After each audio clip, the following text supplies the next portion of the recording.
بارئ الخلائق اجمعین الحمد لأہلہ والصلاة علی اہلہ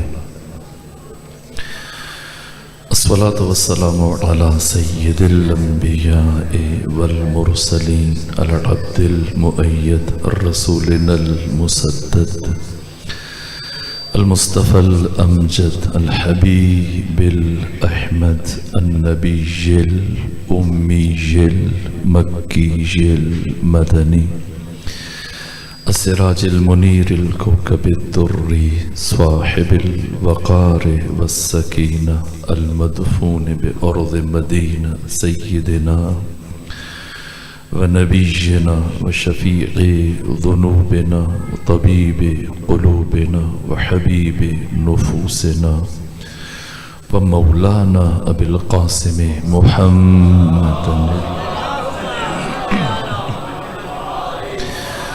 وأهل بيته الأطيبين الأطهرين الأنجبين المأسومين المظلومين ورحمة الله على أحبابهم وأصحابهم وشيعتهم ومحبيهم ومواليهم أجمعين ولعنة الله على أعدائهم ومنكري فضائلهم وغاصبي حقوقهم من جوم عداوتهم إلى الآن ومن الآن إلى قيام يوم الدين أما بعد فقد قال حق سبحانه وتعالى في القرآن بسم الله الرحمن الرحيم يا أيها الذين آمنوا كتب عليكم الصيام كما كتب على الذين من قبلكم لعلكم تتقون صلوات بيجي خاندان فاطمہ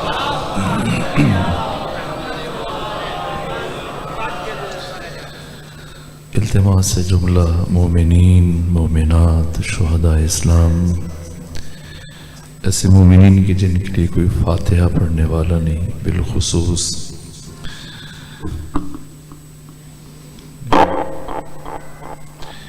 سیٹ فتح محمد صدیقی اور ان کی اہلیہ اور سیٹ مظاہر حسین صدیقی کی اہلیہ محمد سجاد صدیقی اور ان کی اہلیہ خلیل اختر صدیقی ناظم سجاد صدیقی اور جناب اخلاق حیدر صدیقی صاحب کی اہلیہ ان کی سال ثواب اور درجات کی بلندی کے لیے ایک مرتبہ سورہ فاتحہ اور سورہ اخلاص کی تلاوت کر لیجیے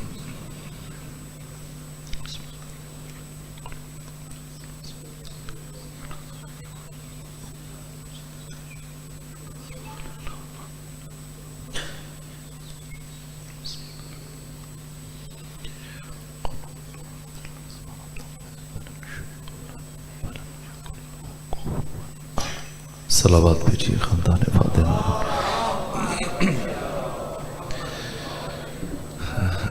بے ادبی ہے انشاءاللہ العذر عند کرام الناس مقبول اب معاف فرمائیں گے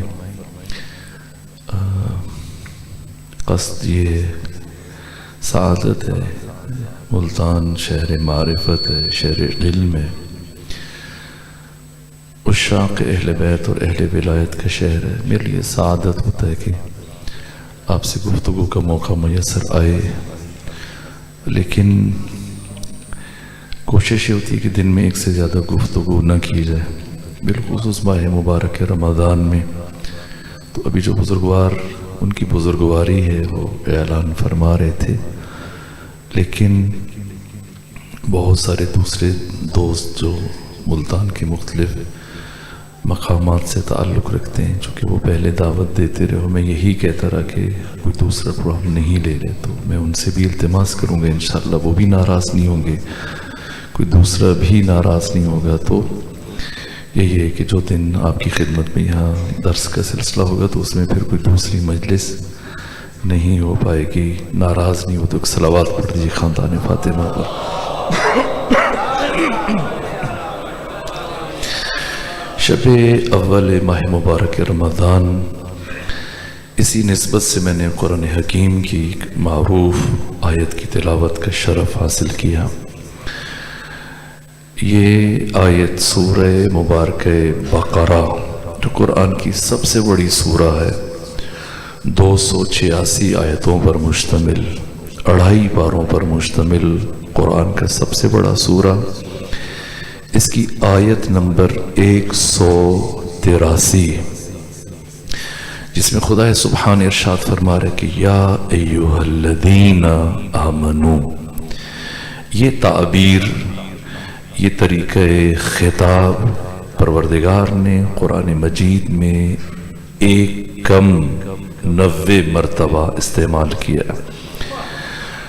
99 مرتبہ یوں فرمایا قرآن میں یا ایھا الذین آمنو، اور عجیب یہ کہ سب سے زیادہ مرتبہ سورہ مبارکہ مائدہ میں ارشاد فرمایا، درحالی کہ سورہ مائدہ سورہ بقرہ سے کافی چھوٹا ہے، اس کے باوجود سورہ البقرہ کی 286 آیتیں ہیں۔ سورہ مائدہ مختصر سورہ ہے، بین ہمیں اس میں زیادہ مرتبہ پروردگار نے یہ لفظ کہا۔ کیوں؟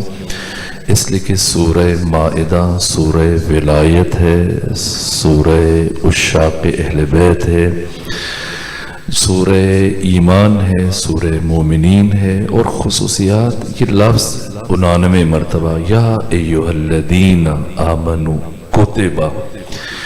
کتبہ یہ فعل ماضی سے مجہول کا صیغہ ہے، کتبہ اس نے لکھا، کتبہ لکھ دیا گیا۔ پروردگار قرآن مجید میں جب کسی چیز کو بشر کے لیے واجب قرار دیتا ہے یا مستحب قرار دیتا ہے، پھر فعل امر استعمال کرتا ہے کہ تم یہ کام کرو۔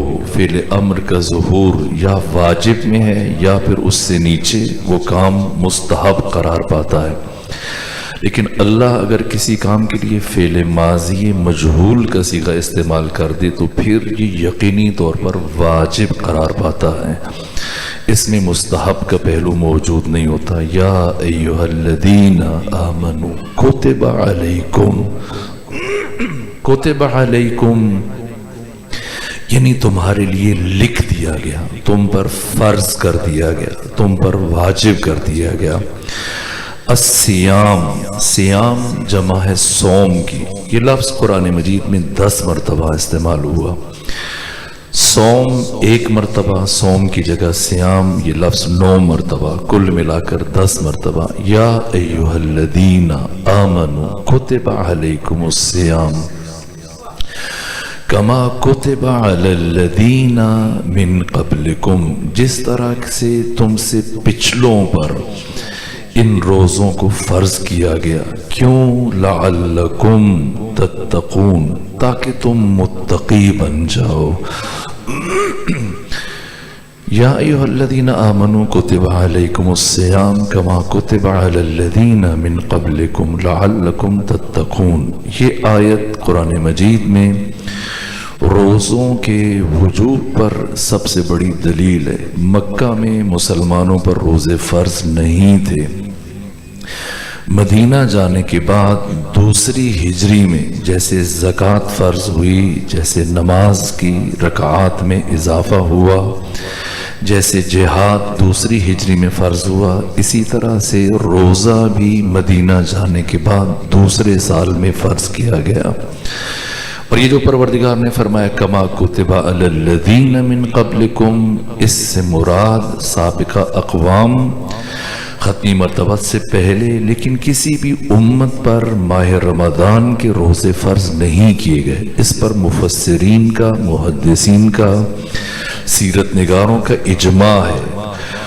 میں ما سبق پر جو روزے فرض کیے گئے وہ سال کے بقیہ دنوں میں، ماہ رمضان میں صرف اور صرف انبیاء پر روزوں کو فرض کیا گیا۔ 1,24,000 انبیاء، ان میں سے ہر نبی نے ماہ رمضان میں روزے رکھے، آدم سے لے کر ختمی مرتبہ تک۔ اور عہد رسول میں، عہد ختمی مرتبت میں رسول اسلام کے علاوہ امت پر بھی روزوں کو فرض قرار دیا گیا۔ سوال جی کہ اللہ اپنے بندوں پر رؤوف ہے، مہربان ہے، کریم ہے، اس کے باوجود کہ خدا رؤوف ہے، کیوں اس نے اپنے بندوں پر روزے فرض کیے؟ بھوک میں، پیاس میں اس شخص کمزور ہے، ضعیف ہے، ناتوان ہے، بوڑھا ہے، 12 گھنٹے، 14 گھنٹے، 16 گھنٹے مسلسل بھوک اور پیاس برداشت کرے، کیا یہ رحمت الہیہ کے خلاف نہیں ہے؟ جبکہ ہمارے ہاں یہ کلمات استعمال کیے جاتے ہیں عام طور پر کہ اللہ 70 ماؤں سے زیادہ شفیق ہے، 70 ماؤں سے زیادہ مہربان ہے۔ جبکہ ایک ماں اپنے بچے کو بھوکا اور پیاسا نہیں دیکھ سکتی، تو پھر اللہ کیوں کر ایک بندے پر روزے فرض کر رہا ہے؟ البتہ میں آپ کی خدمت میں عرض کروں، یہ جو کہا جاتا ہے کہ اللہ 70 ماؤں سے زیادہ کریم ہے، رؤوف ہے، رحیم اور مہربان ہے، یہ مجاز ہے، اس لیے کہ کسی بھی بندے کی خدا کے ساتھ سرے سے نسبت نہیں لگائی جا سکتی، اس لیے کہ جس طرح سے ذات خدا لیس کمثلہ شیء ہے، اسی طرح سے صفات خدا لیس کمثلہ شیء۔ اللہ اپنی ذات میں کسی کو سہیم، شریک، عدیل و بدیل و نظیر نہیں رکھتا، اسی طرح سے خدا کی صفات میں کوئی بھی انسان حق تعالیٰ کی صفات میں اس جیسا نہیں ہو سکتا۔ بندہ رحیم ہو، خدا رحیم ہے، ان تعبیروں میں زمین اور آسمان کا فرق ہے۔ اگر ہم کسی پر رحم کرتے ہیں اس کا منشا الگ ہے، خدا کسی پر رحم کرتا ہے اس کی وجہ الگ ہے۔ ہمارا رحم کرنا، مخلوق کا رحم کرنا، خالق کا رحم کرنا، ہرگز ان میں برابری نہیں۔ فرض کیجئے جس طرح سے ملتان اپنے اندر ایک شہرت رکھتا ہے، پہچان رکھتا ہے، ایک جملہ اگر میں نے سنا، یہی اہل ملتان سے سنا کہ ملتان کی 4 چیزیں زیادہ معروف ہیں: گرم، گردا، گدا، گورستان۔ تو ان 4 میں سے ایک گدا کہ یہاں پر مثلا مانگنے والے افراد توحید دست، توحید دامن افراد زیادہ ہوتے ہیں۔ فرض کریں کہ صبح آپ اپنے گھر سے چلے آفس کے لیے یا کسی دوسرے کام کے لیے، کاروبار کے لیے، راستے میں آپ نے ایک اپاہج کو دیکھا، ایک معذور کو دیکھا، ایک نابینا کو دیکھا، ایسا فرد جس کے ہاتھ نہیں ہے، ایسا فرد جس کے پاؤں نہیں ہے، ایسا فرد کہ جو مجروح ہے، زخمی ہے، جس کی آنکھیں نہیں ہیں، ہاتھ پاؤں نہیں ہیں، ایسا معذور فرد آپ نے دیکھا یا ہاتھ موڑے ہوئے کچھ کر نہیں سکتا، اسے دیکھ کر آپ کو رحم آیا، ترس آیا۔ کبھی آپ کے ساتھ شاید ایسے ہو، عام طور پر یہاں کے لوگ شفیق ہیں، رؤوف ہیں، مہربان ہیں، وہ دوسروں کی خدمت کرتے ہیں، لیکن کبھی ممکن انسان سوچ میں پڑ جائے کہ پتہ نہیں یہ مستحق ہے یا مستحق نہیں ہے۔ انسان تذبذب اور تشکیک اور شک و ریب کی کیفیت میں یہ سوچتا ہوا آگے بڑھ جائے، اور کبھی چند قدم طے کرنے کے بعد خواہ وہ گاڑی پہ سوار ہے، پیدل چل رہا ہے، اسے احساس ہو کہ نہ، یہ میں زیادتی کر رہا ہوں، یہ بیچارہ مستحق ہے، کیا کھائے گا، کیسے زندگی گزارے گا۔ پھر انسان پلٹ کے آتا ہے، جیب میں ہاتھ ڈالتا ہے، 100، 50، 200، 500 روپے اسے دے دیتا ہے۔ یہ جو پلٹ کے آیا ہے اور پھر جیب میں ہاتھ ڈال کے یہ اس کی مدد کر رہا ہے، اس پر رحم کر رہا ہے، یہ در حقیقت کس پر رحم کر رہا ہے؟ اس پر رحم کر رہا ہے، یہ خود پر رحم کر رہا ہے، یہ خود پر رحم کر رہا ہے۔ کیوں خود پر رحم کر رہا ہے؟ اس لیے کہ اس کی تخلیق اس انداز سے ہوئی ہے، پروردگار نے اسے بنایا ایسا ہے، اس کے وجود کی ساخت یوں ہوئی ہے کہ پروردگار نے اس کی فطرت میں یہ چیز رکھ دی ہے کہ اگر کسی مجبور کو، مفلوق الحال کو، توحید دست اور توحید دامن اور مجبور معذور فرد کو اس حال میں جب دیکھے گا تو اس کی روح میں ایک کانٹا چبھے گا، اور تب یہ کانٹا نکل سکتا ہے جب اس کی مدد کرے، اس کی پریشانی کم کرے۔ اب اگر یہ پلٹ کے نہ آئے اور سیدھا گھر چلا جائے تو یہ بے چین رہے گا، مضطرب رہے گا، جو اس کو برابر خلش ہوتی رہے گی، اس کی روح میں کانٹا چبھا ہوا ہے۔ یہ جو پلٹ کر آ رہا ہے یہ اس کی مدد کرنے کے لیے نہیں آ رہا، اپنی روح سے وہ کانٹا نکالنے کے لیے آ رہا ہے تاکہ اس کی بے قراری ختم ہو جائے، اس کی بے چینی ختم ہو جائے، یہ حالت اطمینان میں آ جائے۔ یہ بندہ کسی پر رحم کرے، در حقیقت وہ خود پر رحم کر رہا ہے، وہ اپنی روح سے وہ کانٹا نکال رہا ہے۔ خدا اگر کسی پر رحم کرتا ہے، خدا صمد ہے، خدا بے نیاز ہے، خدا کے ہاں کوئی ایسی پریشانی نہیں ہے، ایسی مشکل نہیں ہے۔ اللہ کی رحمت کو بندوں کی رحمت کے ساتھ ہرگز مقایسہ نہیں کیا جا سکتا ہے، تقابل نہیں کیا جا سکتا۔ مثلا آج ایک جوان ہے، مجھے بتایا گیا کہ ان کی والدہ معظمہ کی ایصال ثواب کی مجلس ہے۔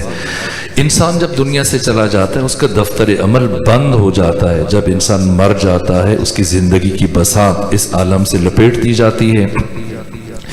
پہلے یہ انسان عالم زر میں ہوتا ہے، وہاں سے منتقل ہوتا ہے، عالم صلب میں اسلاف میں آتا ہے، وہاں سے عالم ارحام میں آتا ہے، اور پھر چوتھے مرحلے میں وہ اس دنیا میں آتا ہے، اس عالم ناسوت میں، اس عالم ملک میں، اس عالم مادہ میں۔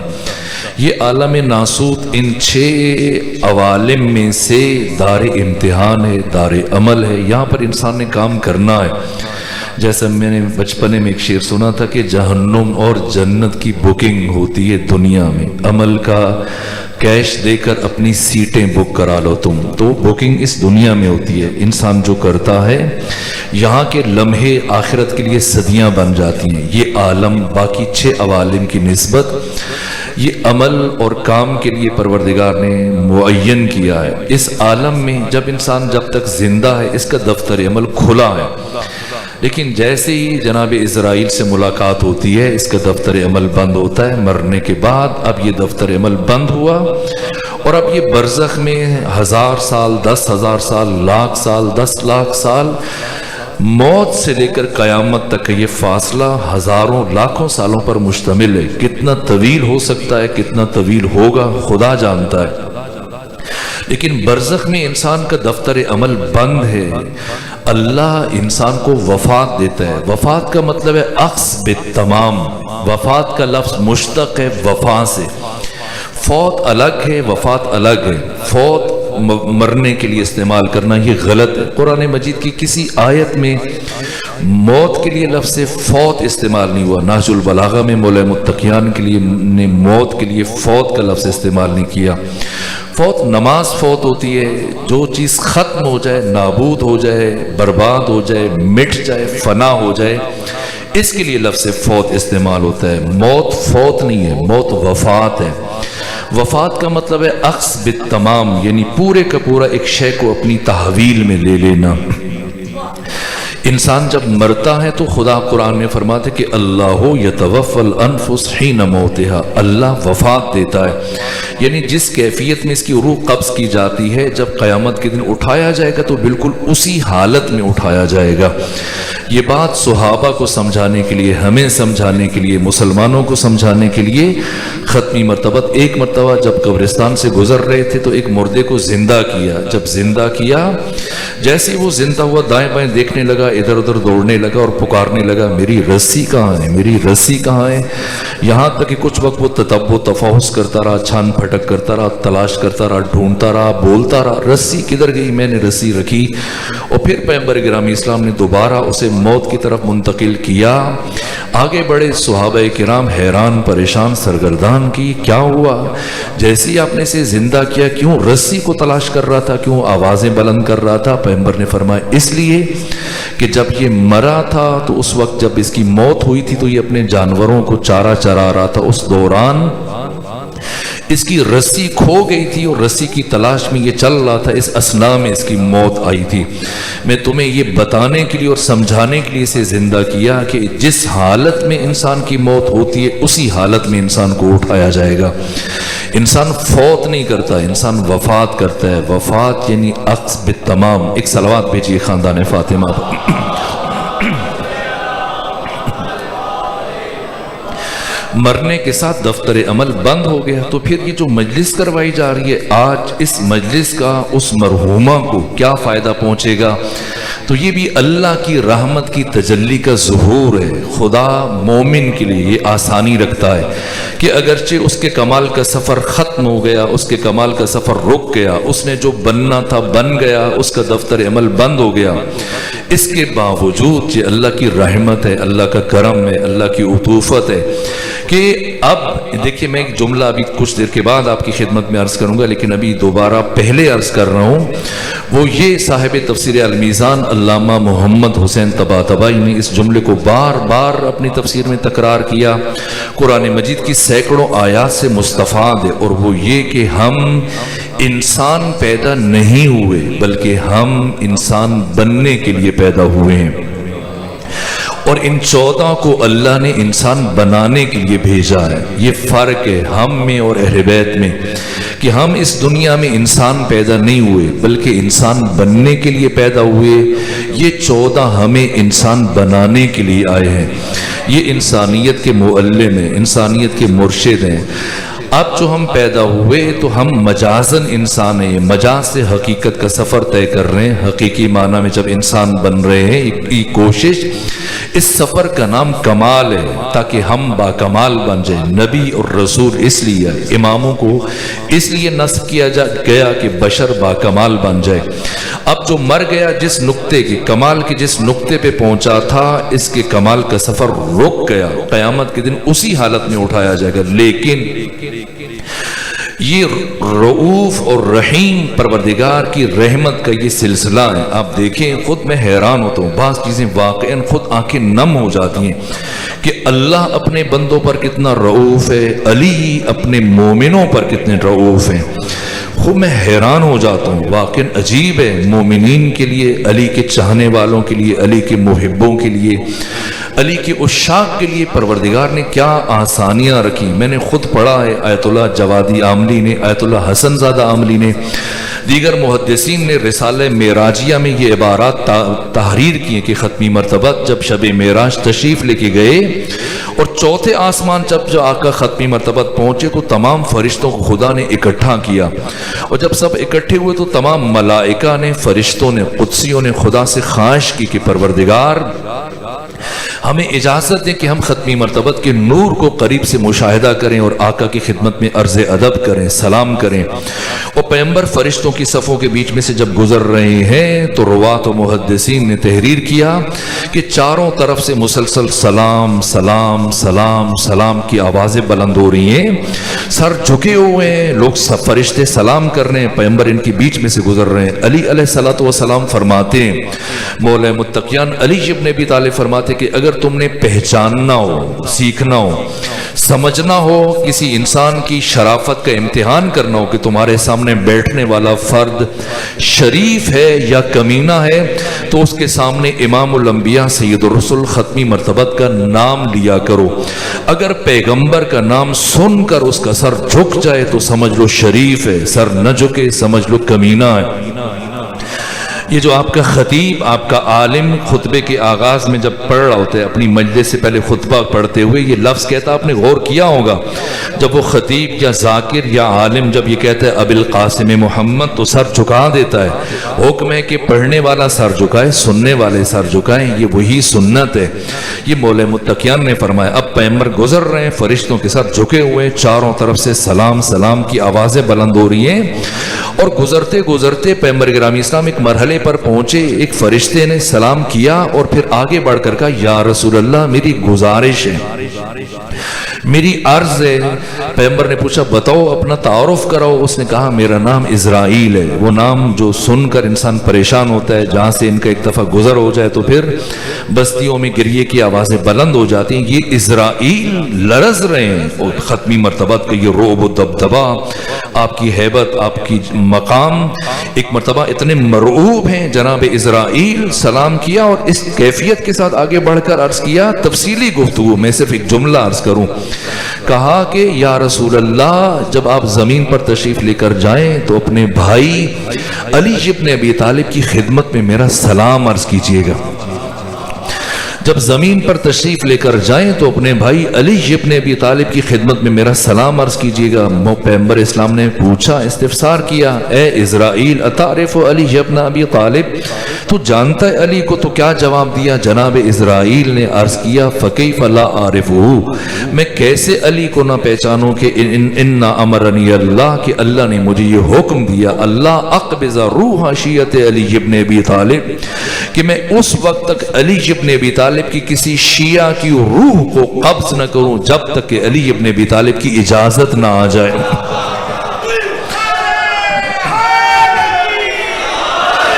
میں نے جب یہ فرمان پڑھا میں اس نتیجے پر میں نے سمجھا کہ خدا کتنا رؤوف ہے، خدا علی کے محبوں سے کتنی محبت کرتا ہے، اور علی کتنے شفیق اور مہربان ہے۔ مبادا میرے محب کی، میرے شیعہ کی، میرے عاشق کی، مجھ سے محبت کرنے والے کی موت حالت گناہ میں آ جائے، یا ابھی گناہ نہیں کر رہا لیکن ابھی تک اس گناہ کے لیے توبہ نہیں کی اس نے، تو ایسا نہ ہو کہ توبہ کیے بغیر مر جائے، اس کے لیے بعد میں پریشانی بن جائے۔ اللہ رؤوف ہے، یہ اللہ کی رحمت کے مظاہر ہیں، یہ اللہ کی رحمت کی تجلی ہے۔ تو جو میں مثال عرض کر رہا تھا، یہ جوان جن کی والدہ معظمہ کا انتقال ہوا، آج ان کی برسی کی مجلس ہے، تو میں یہ عرض کر رہا تھا کہ مرنے کے ساتھ دفتر عمل بند ہو جاتا ہے۔ پھر یہ مجلس عزا کیوں؟ اس لیے کہ اگرچہ اس کے کمال کا سفر رک چکا ہے اور اب وہ جس مرحلے پر جس کی موت ہوئی، وفات ہوئی، اسی مرحلے پر رکا ہوا ہے، لیکن یہ اللہ کی رحمت کی تجلی کا اظہار ہو رہا ہے کہ اگر اس کے دنیا سے چلے جانے کے بعد اس کے لواحقین میں سے،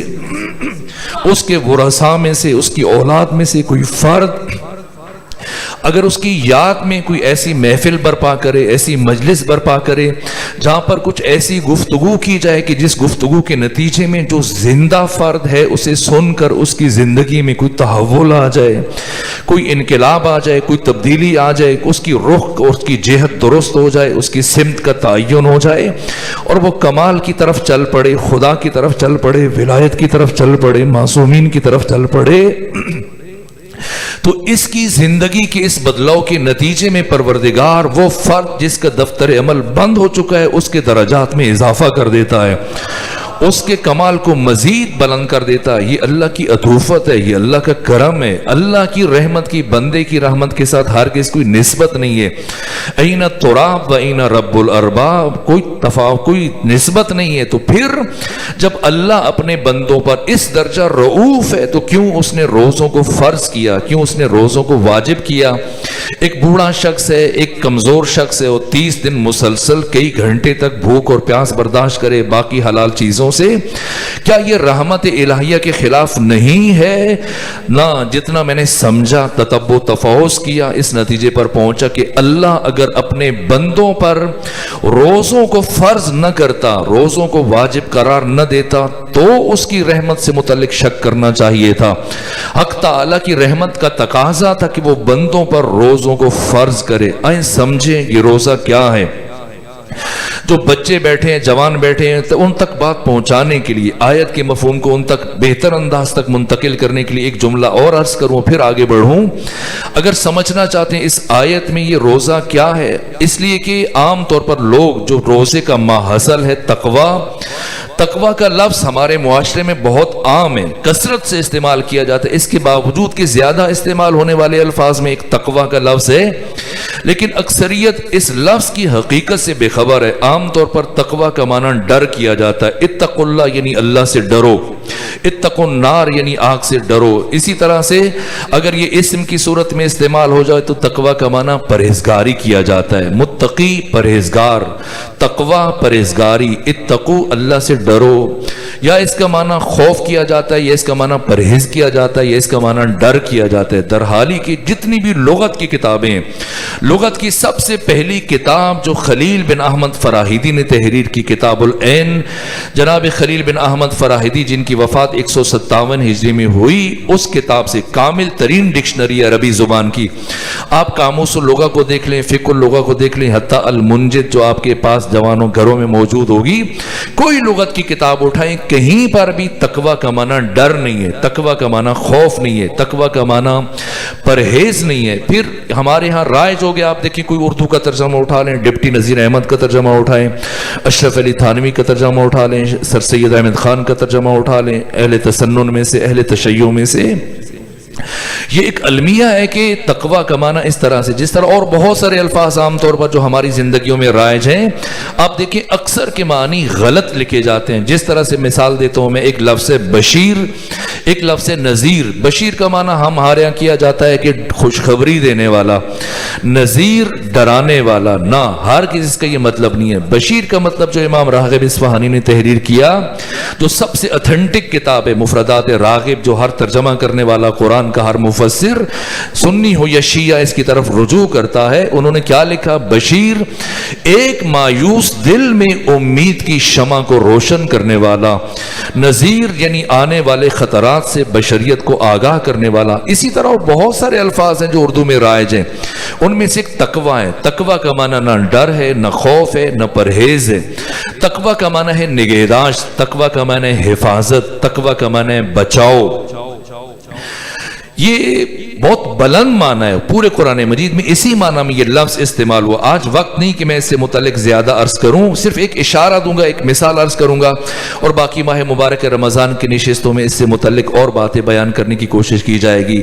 یہ جو آپ کہتے ہیں تقوی یعنی خود کو بچاؤ، بچانے سے مراد کیا ہے؟ تقوی ایک صلاحیت کا نام ہے، تقوی استعداد کا نام ہے، تقوی ایک قابلیت کا نام ہے، تقوی ایک ملکہ جس طرح سے آپ گھروں سے چل کے آئے، یہاں پہنچے، موٹر سائیکل چلا کے لائے یا گاڑی سے آئے، تو اب یہ گاڑی چلانے کا آپ کو ملکہ حاصل ہو گیا. جب شروع میں آپ سیکھ رہے تھے اور آپ کے ساتھ ایک استاد بیٹھا ہوا تھا اور آپ کو بڑی تاکید کر رہا تھا کہ یہ گیئر ہے، یہ کلچ ہے، یہ ریس ہے، یہ اس پہ پاؤں رکھنا، اس پہ نہیں رکھنا، اس کو دبانا، اسے نہیں دبانا، بار بار کہنے کے باوجود آپ الٹ چلتے تھے اس کے. جو وہ کہتا تھا وہ کہیں گاڑی ادھر کھمبے کو مار دی، کہیں گاڑی دیوار کو مار دی. کیوں؟ اس لیے کہ اس وقت آپ کو ملکہ حاصل نہیں ہوا تھا. لیکن مسلسل مشق کے نتیجے میں، تمرین کے نتیجے میں، ایک کام کو بار بار انجام دینے کے نتیجے میں اب آپ کو ملکہ حاصل ہو گیا. اس کیفیت کو جب انسان کے اندر ایسی کیفیت گناہوں کے مقابلے میں حاصل ہو جائے تو اسے تقوی کہتے ہیں. تقوی ڈر نہیں ہے، تقوی خوف نہیں ہے، تقوی پرہیز نہیں ہے. تقوی کا اگر میں بہترین آپ کے سامنے عرض کرنا چاہوں مفہوم کو، تقوی یعنی ویکسینیشن. اگر آپ کو یاد ہو تو سال 2 سال پہلے یہاں پر پوری دنیا میں، پاکستان میں بھی، آپ کے شہر ملتان میں بھی، بلکہ ماہ مبارک رمضان میں اس کا زیادہ آغاز ہوا تھا. 2 سال پہلے ایک بیماری پھیلی تھی، ایک وائرس پھیلا تھا جس کا نام کرونا تھا. سب نے اپنے چہروں پر ماسک لگائے ہوئے تھے، ہاتھوں میں سینیٹائزر لگائے ہوئے، گھروں میں چھپ کے بیٹھے ہوئے، باہر نکلنے سے اجتناب کر رہے ہیں، کسی کے قریب کھڑے ہونے سے، ہاتھ ملانے سے ڈرے ہوئے کہ کہیں جناب اسرائیل سے ملاقات نہ ہو جائے. ہر فرد پریشان تھا، ایک عجیب کیفیت تھی. لیکن اس دوران ابھی سب پریشان تھے کہ ابھی تک اس کے لیے کوئی ویکسین دریافت نہیں ہوئی. لیکن پھر کچھ عرصہ گزرنے کے بعد جیسی ویکسین دریافت ہو گئی اور اب وہ انجیکشن لگائے جانے لگے، ویکسین لگائی جانے لگی، تو ویکسینیشن کے بعد اب وہ فرد نہ ماسک لگا رہا ہے، نہ سینیٹائزر لگا رہا ہے، بلکہ جتنے بھی بیمار ہیں ان کی عیادت کے لیے بھی جا رہا ہے، ان کے بیچ میں بھی بیٹھ رہا ہے. یہ ویکسینیشن ہے. پہلے آیت تقوی کو دیکھتے ہیں، آیت صیام کو دیکھتے ہیں. یا ایھا الذین آمنو، آپ دیکھیں جب ڈاکٹر کے پاس آپ اپنے بچے کو لے کے جاتے ہیں ویکسینیشن کے لیے، سب سے پہلے وہ کیا کرتا ہے؟ بہت اچھا بچہ ہے، بہت پیارا بچہ ہے، اسے بٹھائے گا، بازو آستینے الٹے گا، پھر روئی ملنا شروع کرے گا، آمادہ کرے گا، تیار کرے گا، اور جیسی اس کی رگ ابھر کر سامنے آئے گی پھر دوا بھرے گا، انجیکشن تیار کرے گا، اور وہ سوئی جسے ابھی بعض لوگ تو چبھنے سے پہلے ہی سی کرنا شروع کر دیتے ہیں، بعض چبھنے کے بعد رو پڑتے ہیں، بے شک مرد ہے، پہلوانی کیوں نہ ہو، لیکن ایک خوف نفسیاتی اعتبار سے. اور جیسے اسے وہ ٹیکہ لگاتا ہے تو اب وہ اس کی سی نکلتی ہے تو وہ کہتے ہیں نہ یہ انجیکشن صرف تمہیں نہیں لگا ہے، یہ پورے سیکٹر میں لگایا گیا ہے، اس پورے محلے میں جوادیہ میں لگایا گیا، پورے ملتان والوں کو یہ انجیکشن لگایا جا رہا ہے. کیوں یہ انجیکشن لگایا جا رہا ہے؟ یہ ویکسینیشن کس لیے؟ تاکہ تم محفوظ ہو جاؤ، پھر تم پر یہ کرونا وائرس یا یہ دوسری بیماریاں حملہ آور نہیں ہو پائیں گی. اگر یہ مثال میں پہنچا سکا تو بے عینی خدا سب سے پہلے مرحلے میں فرماتا ہے یا ایھا الذین آمنو. حضرت امام سجاد علی زین العابدین فرماتے ہیں کہ یہ تعبیر خدا سبحان کی، یہ تعبیر جب وہ اپنے بندے سے کہتا ہے یا ایھا الذین آمنو، تو یہ تعبیر ہی اس کے روزوں کی تلخی کو کم کر دیتی ہے. اس کے روزوں میں جو مشقت اٹھاتا ہے، بھوک پیاس برداشت کرتا ہے، صرف یہ تعبیر اس کی زحمت کو کم کر دیتی ہے، اس کی کڑواہٹ اور تلخی کو، اس لیے کہ وہ خدا صمد، خدا بے نیاز، وہ علی کل شیء قدیر اللہ اس محتاج بندے کو خطاب کر رہا ہے، اسے لائق خطاب قرار دے رہا ہے، اسے لائق گفتگو قرار قرار دے رہا ہے، یہ اعزاز ہے، یہ شرف ہے. گویا پروردگار تیار کر رہا ہے، جیسے ڈاکٹر اس بچے کو تیار کرتا ہو پھر انجیکشن اٹھاتا ہے. اب خدا نے بھی وہ انجیکشن اٹھایا. کتب علیکم الصیام، وہ 30 روزوں کا انجیکشن انسان کو منتقل کیا اور ایک مرتبہ اس کی سی نکل گئی. عجب، میں 30 دن کیسے مسلسل بھوک پیاس برداشت کروں گا؟ تو خدا نے فرمایا نہ، یہ انجیکشن صرف تمہیں نہیں لگا، تم سے پچھلوں کو بھی یہ انجیکشن ہم لگاتے رہے. ان سب کو، جتنی بھی پچھلی امتیں گزر گئیں، سب کو یہ ٹیکہ ہم لگا چکے ہیں. کیوں؟ لعلکم تتقون، تاکہ تمہاری ویکسینیشن ہو جائے، تاکہ تم بچ جاؤ، محفوظ رہ جاؤ، تاکہ تم متقی بن جاؤ. تقوی اس ملکہ کا نام ہے. انسان عام طور پر شروع میں آپ بچے کو روکتے ہیں، نہ خراب محفل میں نہ جاؤ، ایسی جگہ میں نہ جاؤ. آپ ڈرتے ہیں کہ آپ کا بچہ اثر لے لے گا، لیکن جب آپ کا بچہ یا آپ کا جوان متقی بن جاتا ہے، پھر اسے خراب سے خراب ماحول میں بھیج دیں، چاہے امریکہ چلا جائے، چاہے برطانیہ چلا جائے، چاہے کسی یورپ کی دوسرے ملک میں چلا جائے جہاں عریانیت ہے، فحاشی ہے، سریعام شراب چل رہا ہے، گناہ کے تمام مواقع، آپ دیکھیں گے بہت سارے ایسے جوان آپ کو نظر آئیں گے کہ گناہوں کے بیچ میں انہوں نے خود کو باکردار رکھا ہوا ہے، متقی رکھا ہوا ہے. یہ تقوی ایک صلاحیت ہے. تقوی، پس روزہ کیوں فرض کیا پروردگار نے؟ اس لیے تاکہ انسان متقی بن جائے. اور تقوی بھی انسان کی منزل نہیں ہے، تقوی کو خدا نے وسیلہ قرار دیا، تقوی کو خدا نے ذریعہ قرار دیا. میں اپنی ساری گفتگو کو سمیٹ کر میں نتیجہ عرض کرنے کی کوشش کرتا ہوں. وہ جملہ جو پہلے استعمال کر چکا دوبارہ استعمال کرتا ہوں، اور وہ یہ کہ روزے کی اہمیت کیا ہے تاکہ انسان متقی بن جائے. تقوی کس لیے؟ اس کے لیے میں جملہ آپ کی خدمت میں عرض کروں کہ ہم انسان پیدا نہیں ہوئے، بلکہ ہم انسان بننے کے لیے پیدا ہوئے. یہ قرآن میں اللہ نے بار بار بیان فرمایا، سورہ مبارکہ طارق میں، سورہ مبارکہ دہر میں، سورہ مبارکہ انسان میں، سورہ مبارکہ بقرہ میں، سورہ مومنون میں، 20 مقامات پر خدا نے فرمایا بشر، ہم نے تمہیں انسان پیدا نہیں کیا، ہم نے تمہیں انسان بننے کے لیے پیدا کیا. تو سوال ابھی جو اس کو انسان کہا جا رہا ہے، یہ مجازن انسان کہا جا رہا ہے. جیسے طب کے ایک طالب علم کو جب آپ ایک اسٹوڈنٹ میڈیکل کالج میں داخلہ لے لیتا ہے تو آپ اس کو ڈاکٹر صاحب کہنا شروع کر دیتے ہیں. ایک طالب علم اگر دینی مدرسے میں چلا جائے 6 مہینے 8 مہینے کے بعد پلٹ کے گھر آئے تو آپ اسے مولانا صاحب کہتے ہیں. ابھی تو عالم نہیں بنا، ابھی تو وہ ڈاکٹر نہیں بنا، لیکن اگر آپ اسے ڈاکٹر کہہ رہے ہیں، عالم کہہ رہے ہیں، تو کیا جھوٹ کہہ رہے ہیں؟ نا، جھوٹ بھی نہیں ہے، اسے مجاز کہا جاتا ہے. ہم اگر انسان کہلائیں گے تو مجازن انسان ہے. سوال یہ انسان مجازی کیا کرے کہ حقیقی معنی میں انسان بن جائے؟ تو جواب یہ کہ کوئی بھی انسان مجازی انسان حقیقی بن سکتا ہے صرف اور صرف علوم اور معارف کے ذریعے سے. علم اور معرفت اسے مجاز سے نکال کر حقیقت تک لے کے جاتا ہے. اگر انسان نے علم و معرفت اور علوم اور معارف کا حصول نہ کیا، یہ حیوان پیدا ہوا، حیوان زندگی گزارے گا، حیوان مر جائے گا، اور جب قیامت کے دن اٹھے گا تو حیوان اٹھے گا. یہ قرآن مجید کی آیت ہے. وَقُلْ رَبِّ زِدْنِي عِلْمًا. میں شرمندہ ہوں، بار بار یہ بات دہرا رہا ہوں.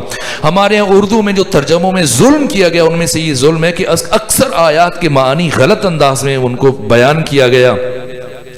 جیسے یہ قرآن مجید کی عظیم الشان آیت ہے قُلْ رَبِّ زِدْنِي عِلْمًا، جو ختمی مرتبت کی دعا ہے.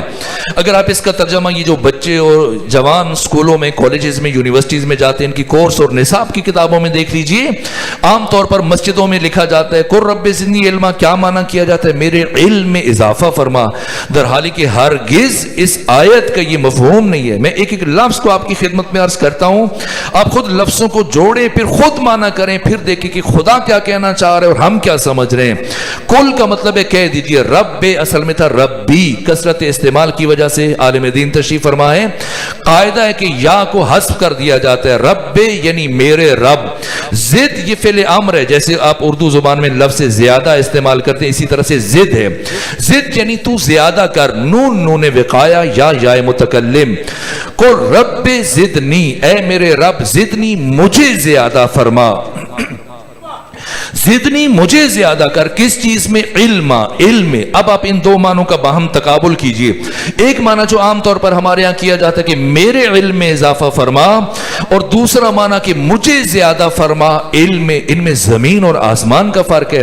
ایک میں یہ بتایا جا رہا ہے کہ انسان کی صفت اس کی ذات کی غیر ہے، علم الگ ہے اس کی ذات سے، اور پھر اس علم میں، اس صفت میں اضافے کے لیے انسان خدا سے دعا مانگ رہا ہے. درحالی کہ نہ، قرآن انسان کو یہ سکھا رہا ہے کہ نہ یہ غیر نہیں ہے، بلکہ انسان کی حقیقت کیا ہے؟ جسم وردی ہے، جسم لباس ہے، جسم پوشاک ہے، جسم ایک مکان ہے۔ اصل انسان کی حقیقت اس کی روح ہے، اور روح کی زندگی کا نام علم ہے۔ جب روح میں علم اترنا شروع ہوتا ہے تو انسانیت کا سفر شروع ہو جاتا ہے۔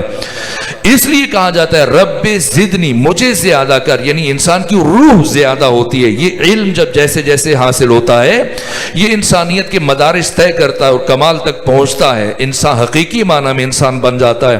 میں شرمندہ ہوں سفر کے باعث اور مسلسل راستے کی مجالس کے بعد میں قابل نہیں کہ زیادہ بہتر انداز میں گفتگو کر سکوں۔ سمیٹنا چاہتا ہوں اپنی تمام تر گزارشات کو۔ آئیے مل کر جو پہلی بات آپ کی خدمت میں عرض کی وہ یہ کہ ہم انسان پیدا نہیں ہوئے بلکہ انسان بننے کے لیے پیدا ہوئے۔ دوسری بات، ایک انسان مجازی کیسے انسان حقیقی بن سکتا ہے؟ جواب علوم اور معارف کے ذریعے سے۔ اب تیسری بات، اس ساری کائنات میں علوم اور معارف کا سب سے بڑا مجموعہ، سب سے بڑا گنجینہ، سب سے بڑا خزینہ، سب سے بڑا ماخذ، سب سے بڑا مصدر، سب سے مستند ترین اور معتبر ترین مجموعہ کیا ہے؟ قرآن مجید۔ تو اب نتیجہ آپ خود لیجئے کہ قرآن مجید کوئی بھی انسان اس وقت تک حقیقی معنی میں انسان نہیں بن سکتا جب تک کہ وہ قرآن مجید کی شاگردی اختیار نہ کر لے، جب تک کہ وہ قرآن مجید کو اپنا معلم نہ بنا لے، جب تک کہ وہ قرآن مجید کو اپنا مرشد نہ بنا لے، تب تک یہ مجاز سے حقیقت کا سفر شروع نہیں ہو سکتا۔ اگر ہم نے یہ سمجھ رکھا یا ہمیں یہ سمجھایا گیا یا مولویوں نے ہمیں ٹرک کی بتی کے پیچھے لگا دیا کہ یہ پڑھو اتنا ثواب ملے گا، یہ سورہ پڑھو اتنا ثواب ملے گا، نہ، قرآن محض کتاب ثواب نہیں ہے۔ ثواب کے لیے ہزاروں کام ہے۔ آپ چڑیوں کو دانا پھینک دیں آپ کو ثواب مل جائے گا، بھوکے کو کھانا کھلا دیں آپ کو ثواب مل جائے گا، پیاسے کو پانی پلا دیں آپ کو ثواب مل جائے گا، کسی فقیر کو 10 20 40 50 روپے دے دیں آپ کو ثواب مل جائے گا، راستے سے کنکر پتھر ہٹا دیں ثواب مل جائے گا۔ ثواب کے حصول کے لیے ہزاروں کام ہے۔ قرآن محض کتاب ثواب نہیں ہے، قرآن نصاب انسانیت کا نام ہے، قرآن منشور انسانیت کا نام ہے۔ جیسے انسان قرآن مجید کی شاگردی اختیار کرے گا ویسے یہ مجاز کا سفر حقیقت کی طرف شروع ہو جائے گا۔ صلوات بھیجیے خاندان فاطمہ۔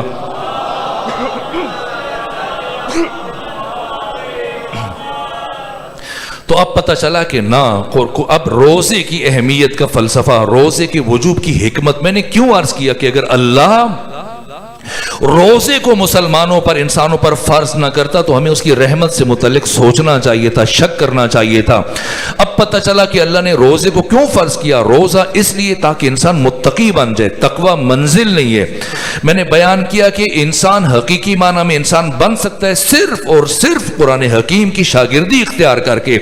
تو اب اللہ قرآن مجید میں ارشاد فرماتا ہے، آیت دین جو قرآن مجید کی سب سے بڑی آیت ہے، واتقوا اللہ ویعلمکم اللہ، تقوی اختیار کرو، اللہ براہ راست تمہارا معلم بن جائے گا۔ تقوی قرآن فہمی کے لیے بنیادی ترین شرط ہے، اساسی ترین شرط ہے۔ جب انسان متقی بنتا ہے تو خدا اس کے دل پر الہام کرتا ہے، تب انسان قرآن کا شاگرد بنتا ہے، تب مجاز سے حقیقت کی طرف کا سفر شروع ہوتا ہے۔ یہ ماہ مبارک، یہ مہینہ، یہ متقی بننے کے لیے مشق ہے۔ یہ 30 دن جب مسلسل انسان حلال کی ہوئی چیزیں کھانا حلال ہے، پانی حلال ہے، انسان کی زوجہ اس کے لیے مباح ہے، اس کے باوجود کہ فریج چیزوں سے بھرا ہوا ہے، پھر کیوں انسان جا کے نہیں کھول رہا؟ یہ مشق کر رہا ہے کہ آج جو اللہ کے ادب میں، اللہ کی اطاعت میں حلال چیزوں سے اجتناب کر رہا ہے، یہ کس طرح سے حرام کی طرف رسائی کرے گا، کس طرح سے حرام کا ارتکاب کر سکتا ہے۔ اس مشق کے نتیجے میں انسان متقی بنتا ہے، اور جب انسان متقی بنتا ہے تو اس کی درون میں روشنی پیدا ہو جاتی ہے۔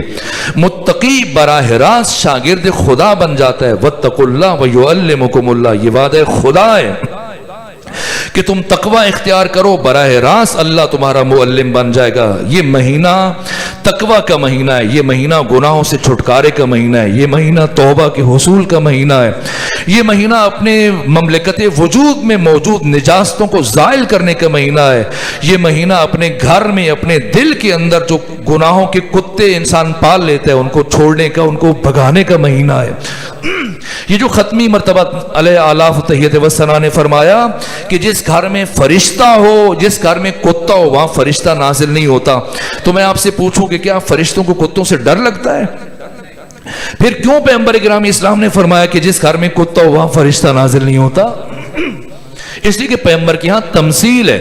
آج آپ کا ملتان یہ مہذب شہر، یہ مثقف شہر، یہ پڑھے لکھے باشعور لوگوں کا شہر ہے، جس میں سینکڑوں کی تعداد میں کالجز ہیں، اسکول ہیں، یونیورسٹیاں بھی ہیں، لیکن جس عہد میں رسول اسلام نے اپنی رسالت کا آغاز کیا تو نہ کوئی اسکول تھا، نہ کالج تھا، نہ یونیورسٹی، اور شاگرد وہ جو 60 70 80 سال کے زنگالو سینے لے کر ایسے افراد کے بھیجے میں اپنی بات کو منتقل کرنا یہ مشکل ترین مرحلہ تھا، اور جس ہستی نے یہ کام انجام دیا، ختمی مرتبت امام الرسل سید الرسل، یہ معلم بشریت، کس طرح سے ان عرب بدوؤں کو، ان عرب وحشیوں کو کس طرح سے حقائق منتقل کیے، انہیں جو پیغمبر باتیں سمجھاتے تھے مثال کے ذریعے سے سمجھاتے تھے۔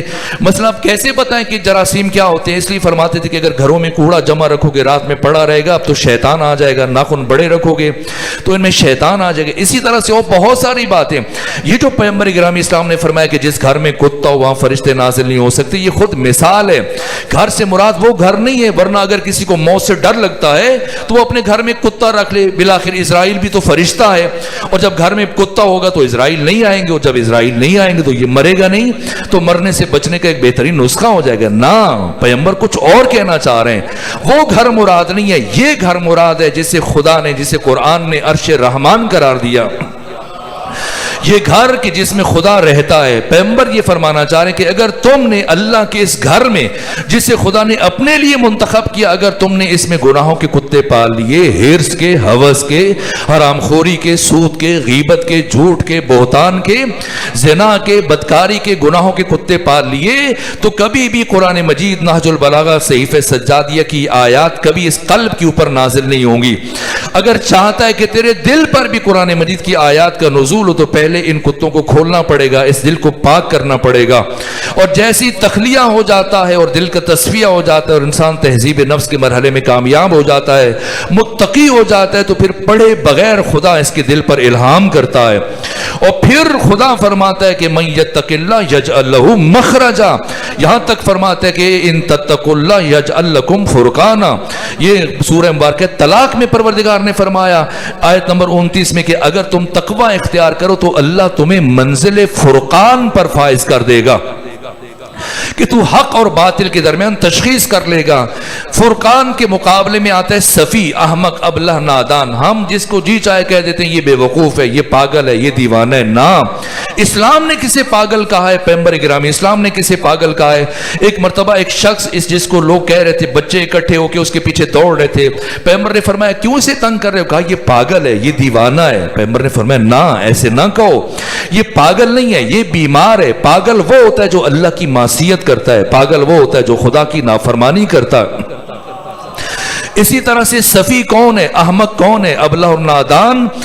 نادان قرآن مجید نے صفی اور بے وقوف ایسے شخص کو کہا ہے جو کسی دوراہے پر، چوراہے پر پہنچنے کے بعد یہ تشخیص نہ دے پا سکے کہ مجھے دائیں مڑنا چاہیے یا بائیں مڑنا چاہیے، جو کسی زندگی کی کسی مرحلے پر رک کر چوراہے پر کھڑے ہو کر سوچ میں حیران پریشان سرگردان ہو جائے کہ مجھے کہاں جانا چاہیے، جو اپنی منزل کا تعین نہ کر سکے، راستے کا تعین نہ کر سکے، ہدف کا تعین نہ کر سکے، اسے اللہ نے قرآن میں صفی قرار دیا۔ اس کے مقابلے میں فرقان، فرقان کون ہے؟ وہ جو انسان متقی ہوتا ہے۔ جب انسان کے دل میں خدا کا تقوی آ جائے تو اللہ قرآن میں فرماتے کہ ہم اسے منزل فرقان پر فائز کر دیتے ہیں، پھر دنیا میں زندگی بھر کسی دو رائے پر کھڑے ہو کر یہ حیران نہیں ہوتا، یہ دوسروں کے لیے راستوں کو روشن کرتا ہے۔ پھر اللہ قرآن میں فرماتا ہے من یتق اللہ یجعل لہ مخرجا، کہ اگر انسان تقوی اختیار کرے تو اللہ مشکلات سے نکلنے کے لیے اس کے لیے راستہ پیدا کرتا ہے۔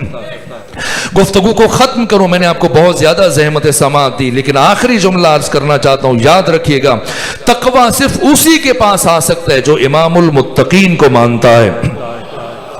اس لیے کہ ہمارے ہاں کچھ تعبیریں استعمال کی جاتی ہیں، جو آپ لفظ استعمال کرتے ہیں ذرا تائید کر دیں تو مجھے بھی اندازہ ہو جائے گا کہ ایسے ہی ہے، مجھ سے غلطی نہیں ہو رہی۔ 3 لفظ علی کے ساتھ جو بشر کے رشتے ہیں عام طور پر وہ 3 رشتے بیان ہوتے ہیں۔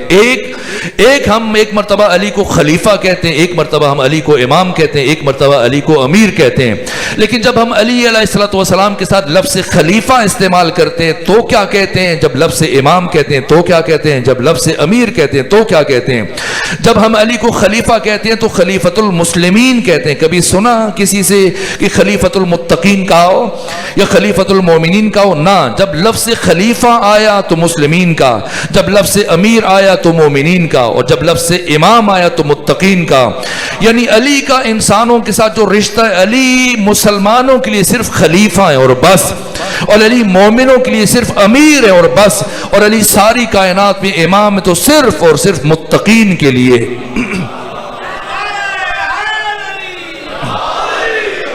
تقوی اس کے پاس آ سکتا ہے جو علی کو اپنا امام مان لیتا ہے، اور علی صرف متقین کے امام ہیں. بس میرے عزیزو، پروردگار اس مہینے کے فیوز اور برکات آپ کو حاصل کرنے کی توفیق عطا فرمائے. ایسی خوش گفتگو میں ہرگز آپ کے سامنے نہ کرتا، لیکن ایک طالب علم ہونے کی حیثیت سے میں نے فرض سمجھا اب جب کہ ہم ماہ مبارک رمضان کے آستانے پر ہیں اور الہی نعمتوں کے یہ دسترخوان ہمارے لیے بچھایا جا رہا ہے، تو اس مہینے میں ہماری سب سے پہلی سب سے بڑی کوشش کیا ہونی چاہیے؟ اس مہینے کے شرف کا راز روزے نہیں ہے، اس مہینے کے شرف کا راز کچھ اور ہے. روزوں کو خود کسی اور شے کے احترام میں فرض کیا گیا، روزوں کو خود کسی اور شے کے، اور وہ چیز وہ حقیقت خود قرآن ہے.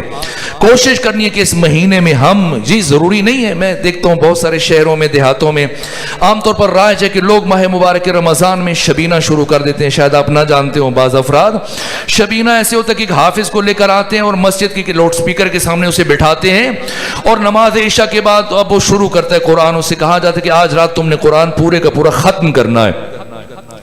بسم اللہ سے وہ قرآن شروع کرتا ہے، والناس تک 180 کی رفتار سے دھڑ دھڑ پڑے جا رہے ہیں. نہ خود اس کو کچھ سمجھ میں آ رہا ہے، نہ سننے والوں کو سمجھ میں آ رہا ہے، اور اس لیے کہ اب وہ پڑھ رہا ہے اور کسی بھی طرح سے اس نے سار تک والناس تک پہنچنا ہے.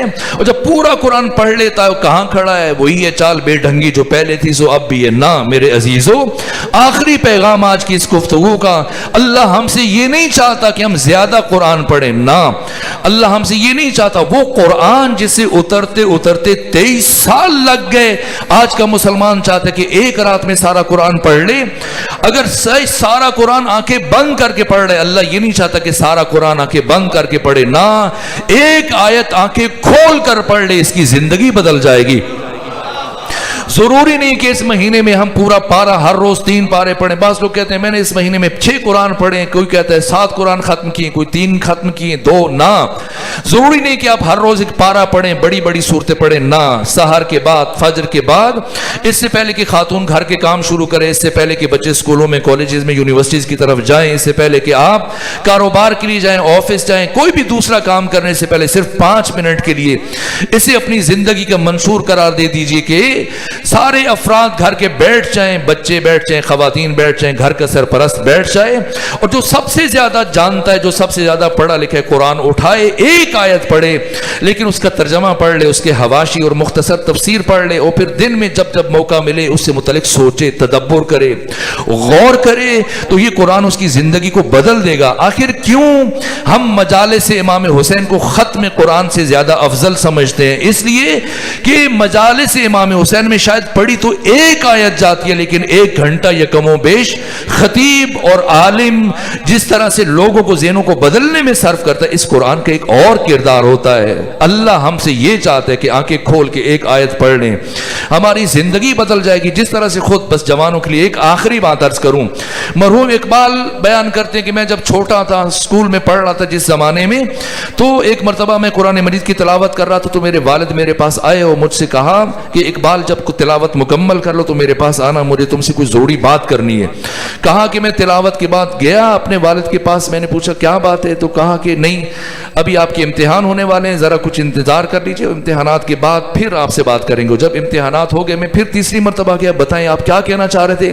کہا آپ کافی دن مسلسل پڑھتے رہے، محنت کرتے رہے، تھک چکے ہیں، اس لیے اب آپ آرام کریں، تھکاوٹ اتر جائے، پھر میرے پاس آئیے گا. یہ بھی ایک سمجھانے کا طریقہ ہے. فی الفور نصیحت کر لی جائے تو شاید اولاد اتنا اثر نہیں لیتی، لیکن اس کی اہمیت کو اجاگر کرنے کے لیے ایک کام کیا مرحوم اقبال کے والد نے. لیکن آج اگر دیکھیں بر صغیر پاک و ہند میں، اس دونوں ملکوں کی سطح میں اگر آپ سب سے بڑا مفسر ڈھونڈنا چاہیں قرآن مجید کا، تو صرف اور صرف مرحوم اقبال نظر آئیں گے آپ کو. بظاہر اشعار لکھے ہیں، لیکن ہر شعر قرآن مجید کی ترجمانی کر رہا ہے، سوائے چند ایک اشعار کے جو ان کے اوائل کے زمانے کے تھے. یہ کافی عرصہ گزر گیا. اقبال کہتے ہیں یہاں تک کہ جب امتحانات بھی ہو گئے, وقت گزر گیا, تو میں باپ کے پاس گیا کہ آپ کچھ کہنا چاہ رہے تھے, بتائیں کیا کہنا چاہ رہے تھے. تو کہا, میرے باپ نے مجھ سے کہا کہ میں نے دیکھا کہ تم کئی سالوں سے مسلسل بالاستیاب بغیر وقفے کے ہر روز نماز فجر کے بعد قرآن کی تلاوت کرتے ہو, تو میں نے سوچا تمہارا حق بنتا ہے کہ میں تمہیں یہ نصیحت کروں. اقبال, کوشش کرنا آج کے بعد قرآن اس طرح سے پڑھو کہ گویا ابھی ابھی تمہارے اوپر یہ قرآن نازل ہو رہا ہے. اگر پیغمبر گرامی اسلام پر آج سے 1400 سال پہلے قرآن نازل ہوا تو اس کا ہمیں کیا فائدہ ہے تب جب یہ قرآن ہمارے دل پر نازل ہو. کیسے نازل ہوگا؟ جب ہم متقی بننے میں کامیاب ہو جائیں. متقی کیسے؟ جب ہم نے روح تقوی کو سمجھ لیا, روح روزہ کو سمجھ لیا. پروردگار آپ سب کو, مجھے قرآن پڑھنے, قرآن سمجھنے, قرآن پر عمل کرنے کی توفیق عطا فرمائے. میرے عزیزوں, بہت زحمت دی اور میں خود بھی بہت تھکا ہوتا, نہیں چاہ رہا تھا کہ گفتگو طولانی ہو جائے, لیکن ضروری سمجھتے ہو چونکہ شب اول ماہ مبارک رمضان یہ گزارشات کی.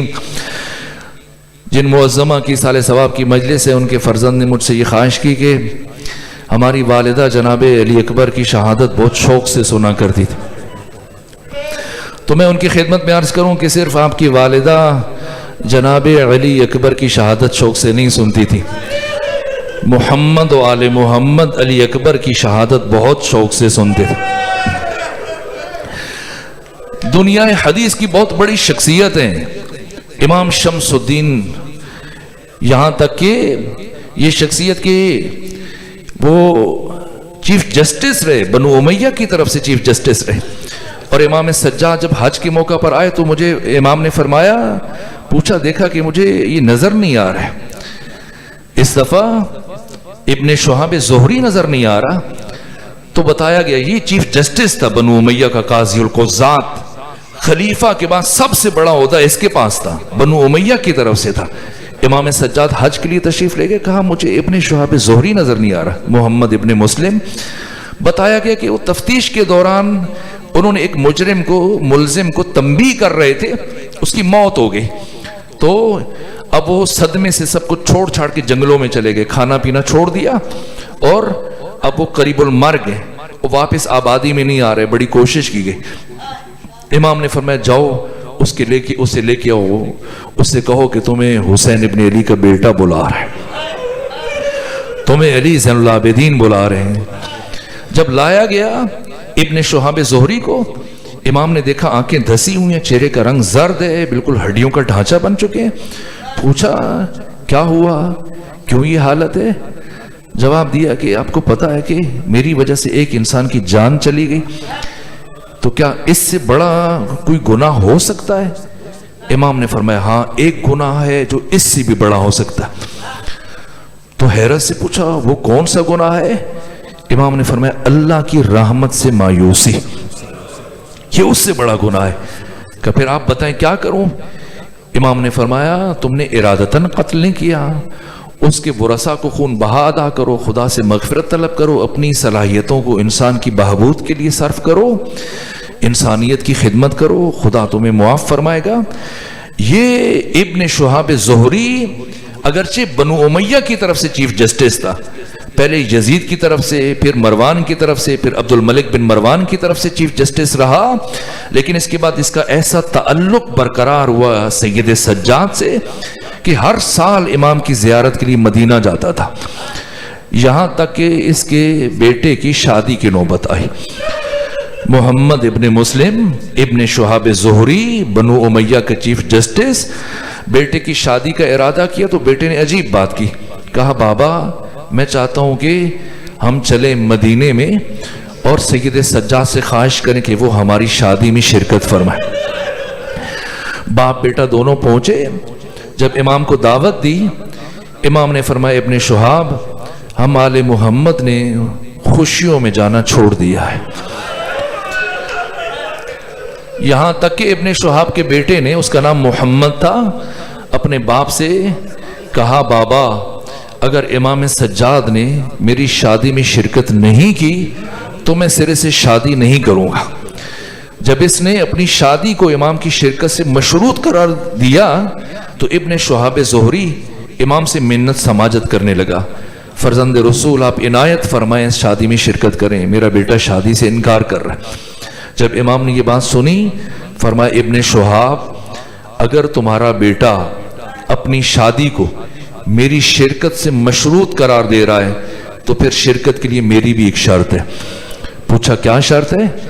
امام نے فرمایا اگر چاہتے ہو کہ میں تمہارے بیٹے کی شادی میں شرکت کروں تو بیٹے کی شادی کے موقع پر ایک مجلس عزا برپا کرنا، اور اس مجلس عزا میں کسی مرثیہ خان کو بلانا اور اس سے کہنا کہ وہ آ کر میرے بھائی علی اکبر کی شہادت کو بیان کرے۔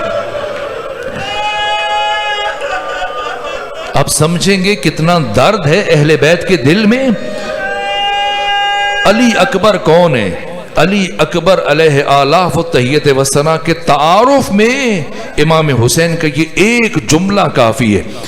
جب علی اکبر کو روانہ کرنے کا مرحلہ آیا، امام حسین نے وہ انداز اختیار کیا جو صبح عاشور سے عصر عاشور تک کسی دوسرے شہید کے لیے اختیار نہیں کیا۔ کیا کیا؟ ادھر علی اکبر کو روانہ کیا اور ادھر اپنی داڑھی کو بائیں ہاتھ سے پکڑا اور دایاں ہاتھ آسمان کی طرف اٹھایا۔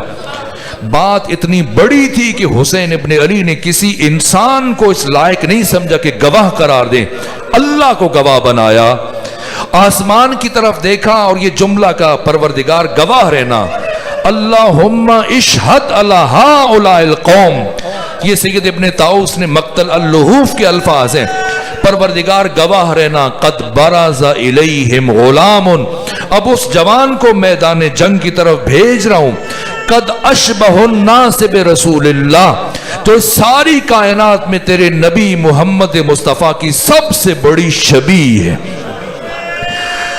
سب سے بڑی شبیہ۔ بعض لوگ کہتے ہیں جناب علی اکبر ہم شکل پیغمبر تھے، نہ، حسین اپنی داڑھی کو پکڑ کے دایاں ہاتھ آسمان کی طرف بلند کر کے خدا کو گواہ بنا کے کہہ رہے ہیں میرا بیٹا صرف ہم شکل پیغمبر نہیں ہے، قد اشبہ الناس برسول اللہ خلقا و خلقا و منطقا، خلق میں کردار میں، گفتار میں، ظاہر میں، باطن میں تیرے رسول کی سب سے بڑی شبیہ ہے۔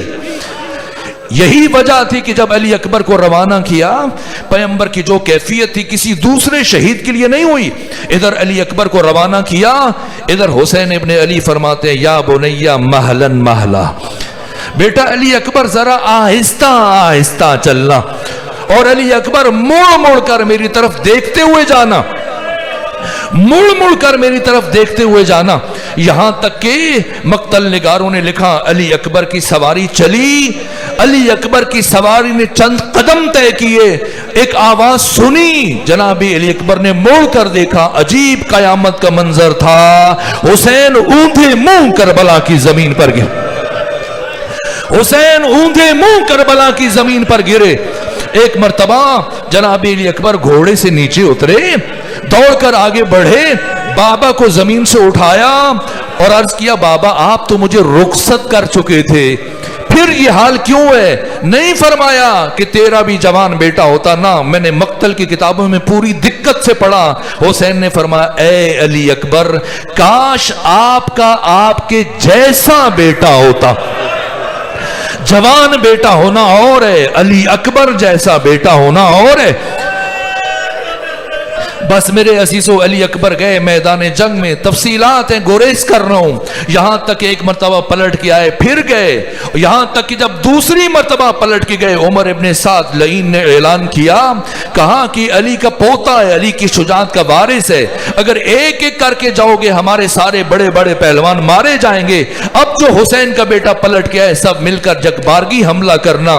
ایک مرتبہ جیسی دوسری مرتبہ پلٹ کر آئے خیام سے، چاروں طرف سے حملے شروع ہوئے، یہاں تک کہ بڑھ بڑھ کر جب دشمن حملے کر رہے تھے، حسین کے بیٹے علی اکبر اتنے شجاع تھے کہ جس طرف بڑھتے تھے دشمن بھیڑوں بکریوں کی طرح سے دوڑتا ہوا راستہ چھوڑ دیتا تھا۔ یہاں تک ایک مرتبہ حسین ابن نمیر نے یہ جملہ کہا اے حسین کے بیٹے تو داد شجاعت دے رہا ہے، میں نے تو زندگی میں کبھی ایسی جنگ سے پہلے نہیں دیکھی، اتنی شجاعت دکھا رہا ہے، لیکن پلٹ کر دیکھ خیام کو دشمنوں نے آگ لگا دی ہے، اور آپ کے خیام کو لوٹا جا رہا ہے۔ جیسے یہ سنا حضرت نے مڑ کر خیام کی طرف دیکھا، اسی فرصت میں سنان ابن انس نے ایک نیزہ مارا جس کا دستہ اس نے توڑ دیا۔ بس میرے عزیزوں، جس طرح نیزہ لگا امام زین فرس کے اوپر جناب علی اکبر ڈگمگانے لگے، اتنے خوددار تھے کہ خود کو زمین پر نہیں گرنے دیا، یہاں تک کہ جب سنبھال نہ سکے گھوڑے کی گردن میں اپنی باہیں ڈال دی اور گھوڑا دشمنوں کے درمیان گزرتا چلا گیا۔ اور سید ابن طاؤس نے لکھا فقتلوہ اربن اربا، جس کے ہاتھ میں جو ہتھیار تھا وہ علی اکبر کے اوپر چلا رہا تھا، یہاں تک کہ علی اکبر کے جسم کے ٹکڑے کٹ کٹ کر کربلا کی زمین پر گر رہے تھے۔ ایک مرتبہ آواز بلند کی، بابا اپنے بیٹے کا آخری سلام قبول کیجئے۔ وہ حسین جو ہر شہید کی لاش پر تیر کی طرح سے پہنچے تھے، اس حسین کو علی اکبر کی لاش پر پہنچنے میں بڑی دیر لگ گئی، اس لیے کہ جب علی اکبر نے آواز دی تو حسین کبھی دائیں گرتے اور کبھی بائیں گرتے اور فرماتے ہیں بیٹا علی اکبر مجھے آواز دو، مجھے کچھ دکھائی نہیں دے رہا، میں تمہاری آواز کے سہارے تمہاری لاش تک پہنچنا چاہتا ہوں۔ یہاں تک کہ جناب علی اکبر کی سواری عقاب یہ آگے بڑھی، امام حسین کی ابا کو دانتوں میں لیا۔ اس طرح سے باقی مراحل اتنے مشکل ہیں، کس طرح سے امام حسین جناب علی اکبر کی لاش پر آئے یہ پھر کبھی عرض کروں گا۔ بس ایک مرتبہ پوچھا، دیکھا ایڑیاں رگڑ رہے ہیں جناب علی اکبر، پوچھا بیٹا کیوں ایڑیاں رگڑ رہے ہیں؟ کہا بابا آپ سے برداشت نہیں ہو پائے گا۔ کہا بیٹا بتائیے۔ کہا بابا سنان ابن انس نے میرے سینے میں نیزہ مارا تھا، اس نیزے کی انی میرے سینے میں رہ گئی، بابا بہت تکلیف ہو رہی ہے، بابا اگر آپ کے لیے باعث زحمت نہ ہو تو نکالیے گا۔ ایک مرتبہ امام حسین نے اپنا زانو خاک کربلا پر رکھا، دوسرا زانو سینے علی اکبر پر رکھا، رخ نجف کی طرف کیا، اپنے بابا علی کو یاد کرتے ہوئے اب جو نیزے کی انی کو کھینچا، صرف انی باہر نہیں آئی، علی اکبر کا کلیجہ بھی باہر آ گیا۔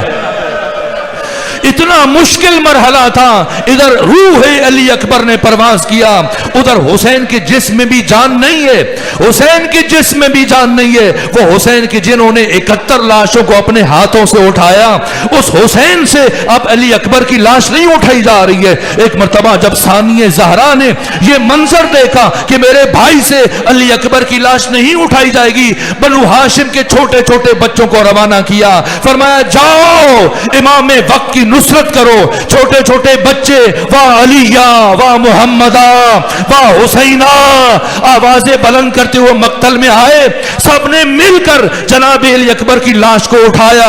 حسین علی اکبر کی لاش کے پیچھے پیچھے، حالت کیا ہے؟ اب ماما گلے میں آ چکا ہے، دونوں ہاتھوں سے ماتم کر رہے ہیں اور یہ نوحہ پڑھ رہے ہیں، یا بنیا علی الدنیا بعدک العفا، بیٹا علی اکبر تیرے بعد اس زندگانی دنیا پر خاک ہو۔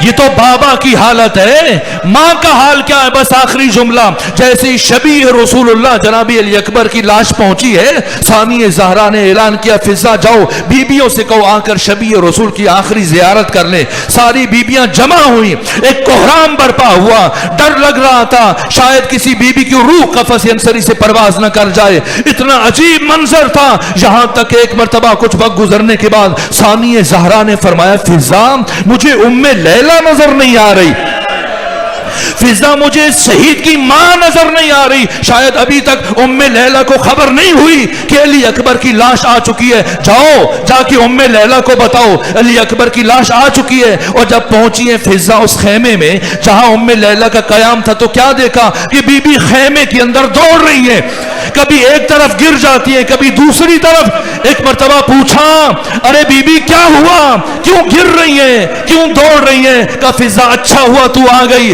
ارے میں نے سنا ہے میرے علی اکبر کی لاش آئی ہے، مجھے کچھ دکھائی نہیں دے رہا، فضا میری انگلی پکڑ کر مجھے میرے بیٹے کی لاش تک لے جاؤ۔